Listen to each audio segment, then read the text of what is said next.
రాజమండ్రికి దగ్గరలో బుచ్చి నగర్లో లక్ష్మి అన్న ఒక యువతి నివసిస్తున్నారు. ఇద్దరు ఆడపిల్లలు తల్లండి. పాపం ఉన్న వయసులో ఉన్నటప్పుడల్లా కష్టపడ్డారు, బాగానే కష్టపడ్డారు.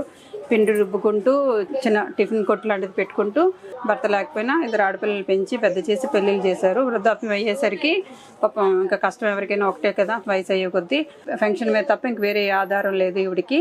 వచ్చిన 4,000 ఫంక్షన్లో 2,500 రెంట్ కట్టుకోగా ఇంకా మిగతా 1,500తోనే జీవనం కొనసాగిస్తోంది. ఇంట్లో బియ్యం ఉన్నాయా? అసలు లేవు. ఇప్పుడు తినడానికి లేవా? ఈవేళ పిండి ఉంటాయి కలుపుకున్నానండి. అట్లేసుకుందామని పొద్దున్నే ఆకలేస్తుందని. అయ్యో, సో అదనమాట ఈ బామ్మగారి పరిస్థితి. అందుకని బామ్మని వెతుక్కుంటూ ఇక్కడ రావడం జరిగింది. తీసుకొచ్చేయండి.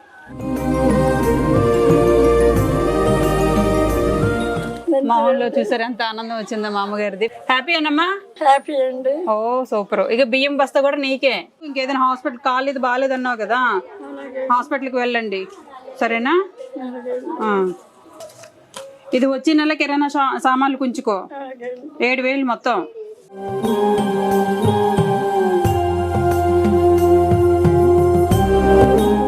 మూడు నెలలు పెట్టి నిజంగా దేవుళ్ళకి వచ్చే వేళ ఒక్కరోజు కూడా నాకు ఇలాగా ఇంత అన్నం తినమ్మా లేరు. పిల్లలు కూడా అంత అలాంటి వాళ్ళు, బయట వాళ్ళు అన్నా సరే అంత ఇది చేశారు నిజంగా తెలుసా.